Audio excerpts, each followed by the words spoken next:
Welcome to our channel and welcome to another one of our videos. Today we're going to cover SOFI Technologies. There's lots of news on this. Lots of analyst reports came out over the last couple of days. We need to get to it. So if you're new to our channel, go ahead and click any of the money icons below to review our past videos.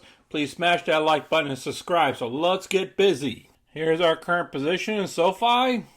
We currently own 1,000 shares. And we got an option against it for the 15th of October. If everything goes well, we'll pick up the total of $2,634. Our current premiums and profits for the month of October so far is $19.87. Of that is the profits are $13.86 of that number, and after the fees comes down to $11.61.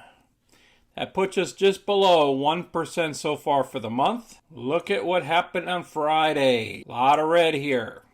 Even though the S&P and the Dow basically flat, but the NASDAQ and the Russell took at least a 0.5% haircut. Well, we dropped by 1.16%. The volume was light. It's about 50% of the average volume.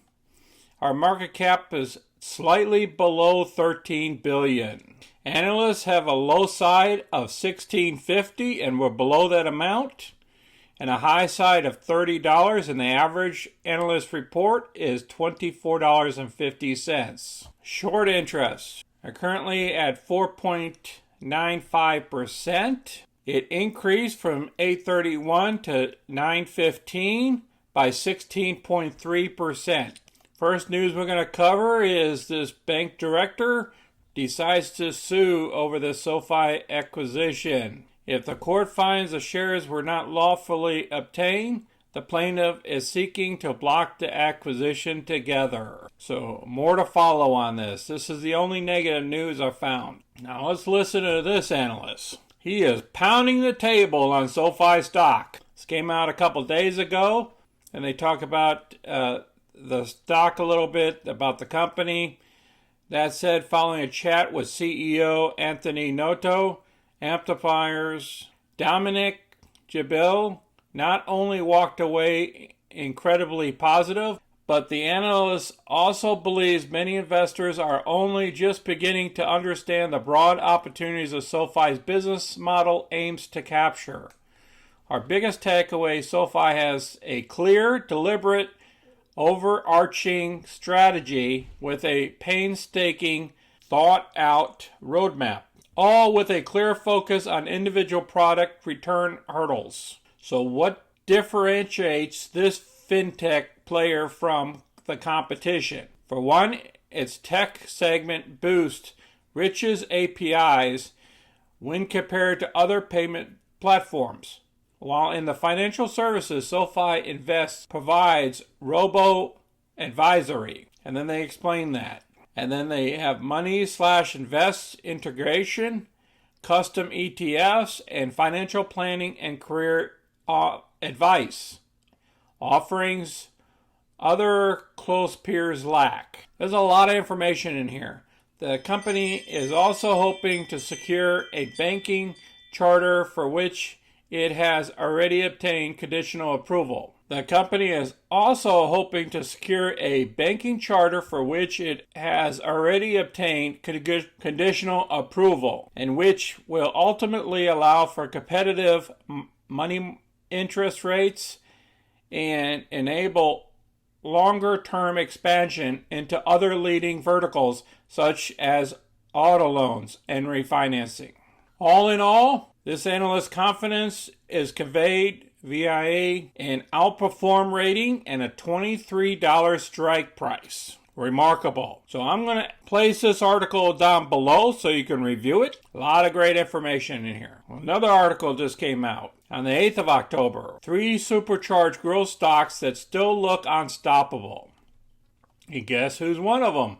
SOFI Technologies. Then they talk about the fintech player. That SOFI has rapidly expanded its customer base and is on its way to surpass 3 million by the end of 2021. Remarkable. We need to surpass that number. SoFi expects its multi-product members to grow by 95% year over year to 775,000 by the end of 2021. The company has leveraged data insights to reduce costs while improving the long-term value of existing customers. This is great information. I'm going to place this down below as well so you can review it. Now this is some great information as well that just came out. Came out 2 days ago. That's what it states here. They talked about the $1.1 billion convertible senior note offering. The price was set at 40% more than SOFI stock price of $16.01 on that date.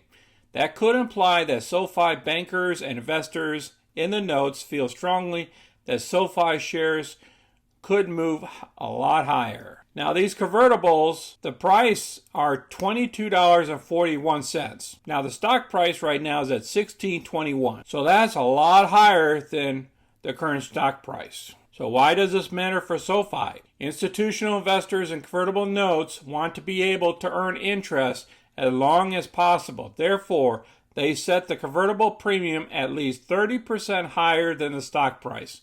In this case, it is at a 40% premium. So the bondholders are betting that it's not going to reach that price because otherwise they're going to end up owning the shares. So the company and the note holders figure that price won't be reached, even though a 30% higher price might be triggered. Investors in SoFi stock can also benefit from the fact that it now has plenty of cash to cover cash flow shortfalls as the company grows. However, there will be an interest charges, so that implies that the company uses the cash it has to cover the interest. This is an extremely bullish sign.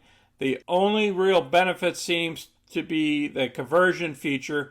Now they have the right to convert the $1.1 billion into shares at a price that is 40% higher than today. Very interesting. I'm going to place this article below so you can read this very in depth. This is some great news here because we might not even have to pay that interest back, the company. If these stocks all get exercised at $22.41 later on, remember it has to surpass $22.41 for the bondholders to be basically put the stock. And then we won't have no bondholders because they'll all own stock. So we don't have to pay any interest to those bondholders. So this is a great article to explain exactly what's going on with those bonds.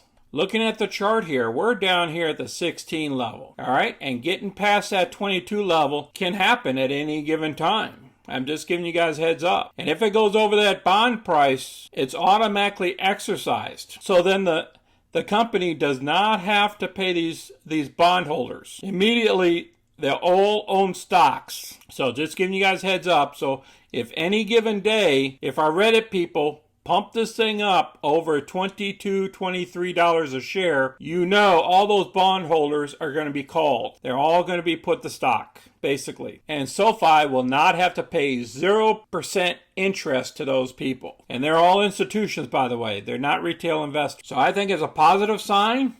And I think we can easily get back up here to the 1770 mark and bust through that. We'll have to see what the next earnings come up. And I'm just very excited that they secured that bond like they did. Hey, I appreciate everybody watching our video today. If you have any questions or comments, please place them down below. Please place your position down below too. If you have any covered calls against the position, if you own the stock, or if you just sold some puts against them, or if you're on the other side of the trade, place that down below. Please share our videos with others. Please smash that like button and subscribe so you can get our future content. You guys enjoy your weekend. You guys be safe out there. Have fun with the family. This is Sonny. Until next time, I'm out.